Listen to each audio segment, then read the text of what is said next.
Today is Wednesday, June 19th. There's so much going on, but today I am in Long Beach, California for Augmented World Expo, basically the trade show where all the virtual augmented mixed reality professionals come to do business, to learn, but also to play and have a lot of fun. So let's get into it.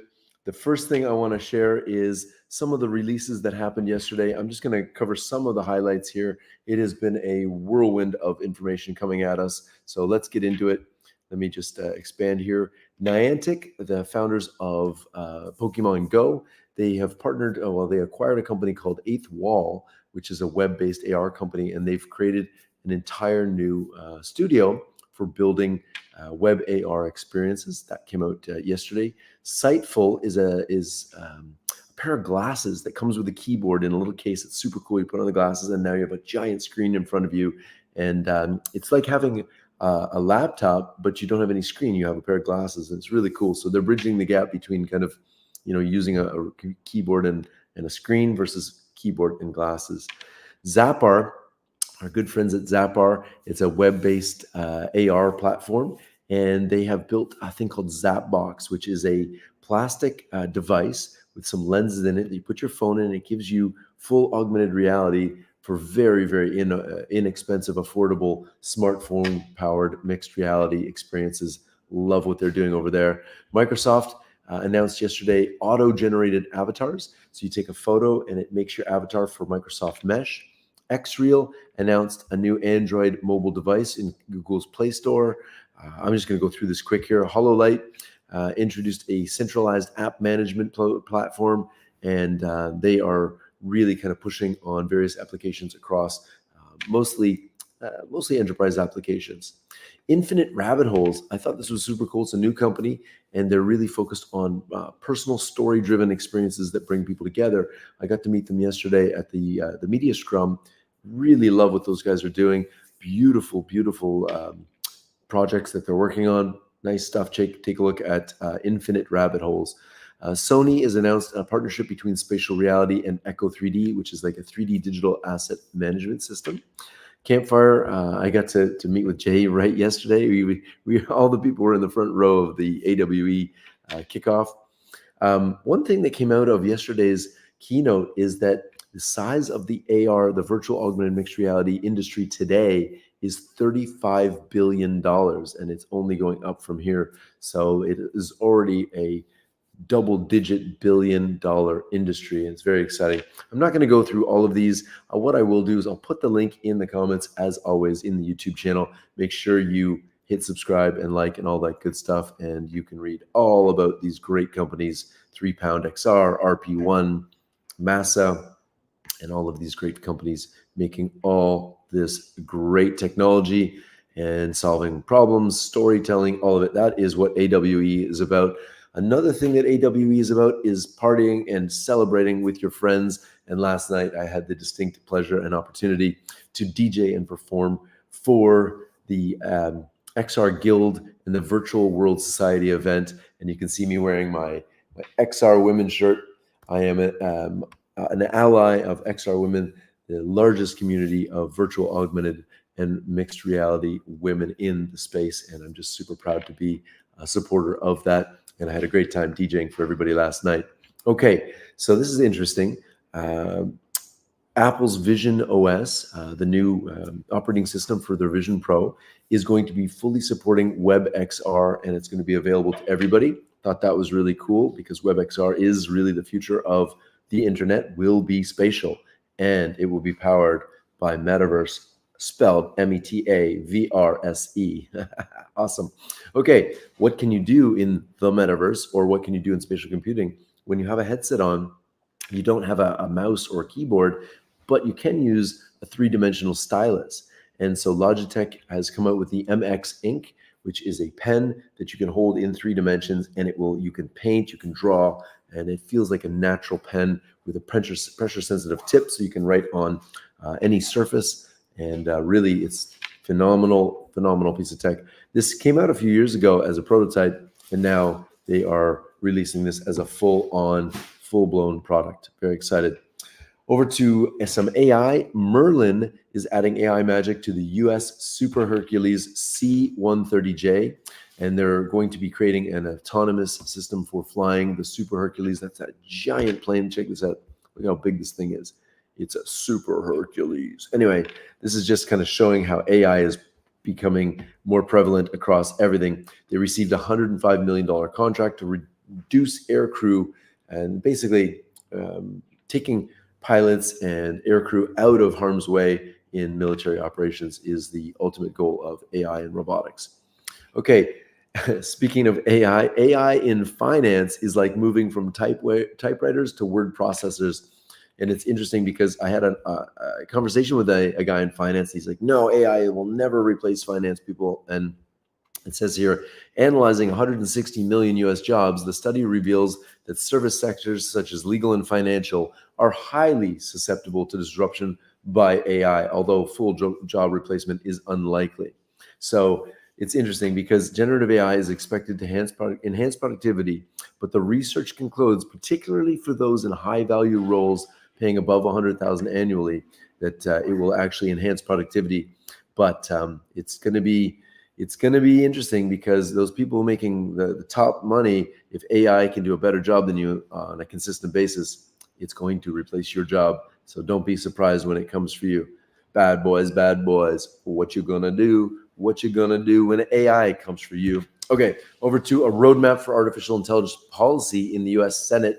This has been a bipartisan working group between Majority Leader Chuck Schumer, Mike Rounds, Martin Henrich, and Todd Young.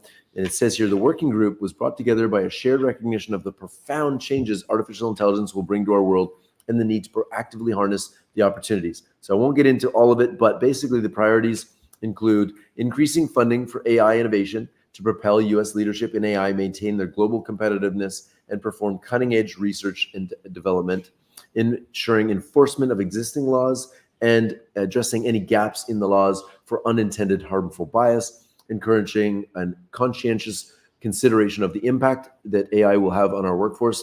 We just discussed that a second ago. So McKinsey estimates that 400 to 800 million jobs will be lost to automation and AI by the year 2030, which is only 5.5 years away. So we do need very strong roadmap for this. And I think it's important that the Senate is finally taking note of this and making adjustments accordingly. Over to this. This is interesting. 100,000 H100. H100 is a giant, they're a giant processing chip.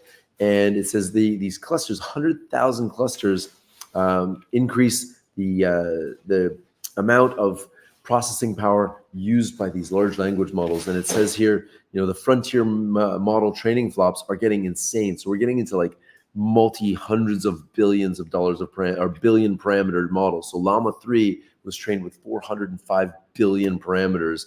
And yeah, it's really, really interesting. I'll put the link in the chat there. Okay, Microsoft AI has discovered 18 new battery materials in just 2 weeks. This would have taken it only took 80 hours for them to figure this out, but it would have taken years if humans were doing this without AI. So it says here, something that could have been taken years, we did in 2 weeks. It says, it was always trial and error, but something comes up in my dreams in the shower, and then I come back and spend 2 years testing whether it works or not, and then go back and do the cycle again for a decade. The success rate is not that great, to be honest. And so using a combination of AI models and cloud computing, the tech giant simulated potential chemical compounds for batteries, starting a list of 32.6 million materials within just 80 hours that identified 18 promising candidates for new battery materials. This is the power of AI and exponential growth.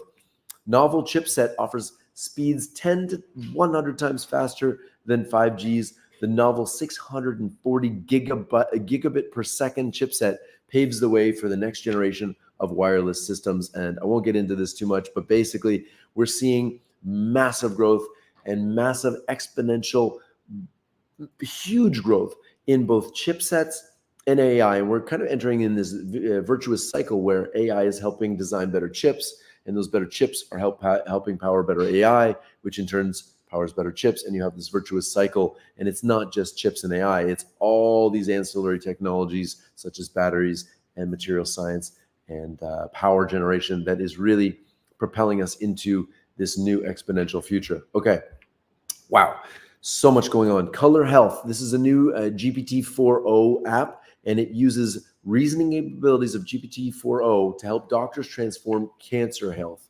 This is really cool. So it says, Color Health is working with OpenAI to pioneer a new way of accelerating cancer patients' access to treatment. Their new Copilot application uses GPT-4o to identify missing diagnostics and create tailored workshop plans or workup plans, enabling healthcare providers to make evidence-based decisions about cancer screening and treatment. And I think this is one of the best use cases we could possibly give. And they have like a whole assessment workup. So it's going to save doctors time. It's going to make life better for patients. And I really think this is a great use of the technology. Okay, over to something a little bit less AI and more physical. This is a great way for students to fully understand three-dimensional shapes by using paper.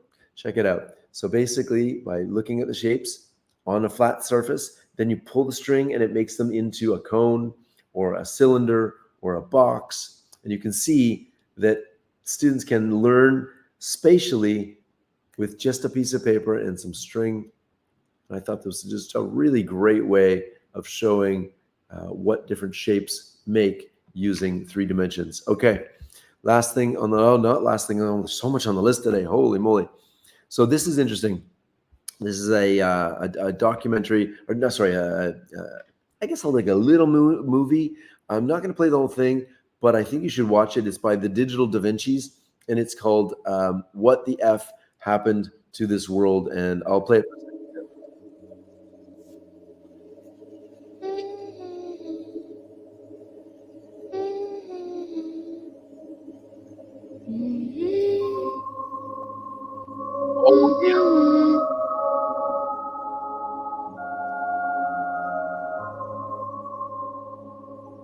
I see trees of green, red roses too. I see them bloom for me and you, and I think to myself, what a wonderful world. I'm going to stop there. I'm going to fast forward to the second half of this video, which is a little bit less positive. What the fuck happened to this world?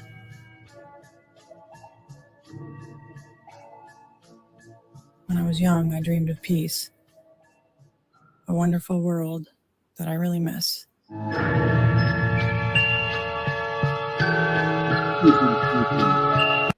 What I want you to take out of this is that there are still wars going on, and war is fought by old men who know each other or by young people, young men who don't know each other on behalf of old men who do. And it's just ridiculous that we're still waging wars in the year 2024. We got to stop this. And I think it's a good expose on the benefits of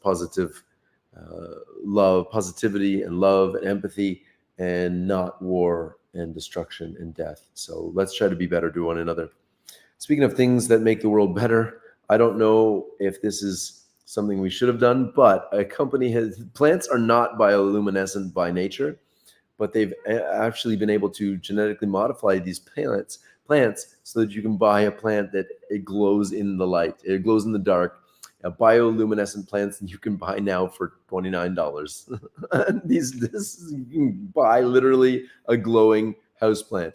This milestone and the magical experience we are bringing to people across the country has been decades in the making. I thought this is super cool.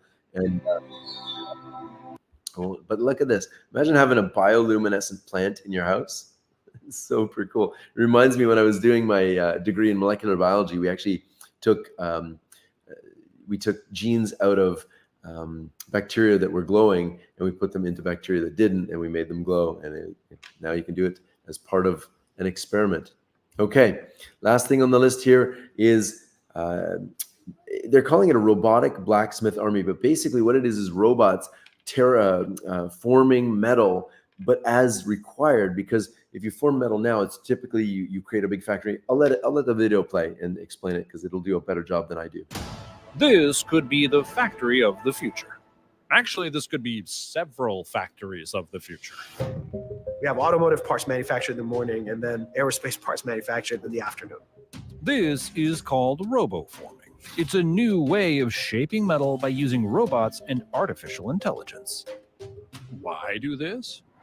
We're still manufacturing things the same way we were making them 100 years ago. To make the next leap and keep up with the digital world, we need to accelerate the physical world. And that requires for manufacturing to go to the next level.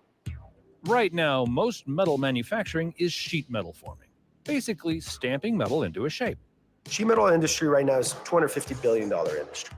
Most metal parts you see day to day are sheet metal parts. You're driving in a freeway in your car, you're basically sitting in a sea of sheet metal. Or you're sitting in an airplane. It's basically a sheet metal aluminum can.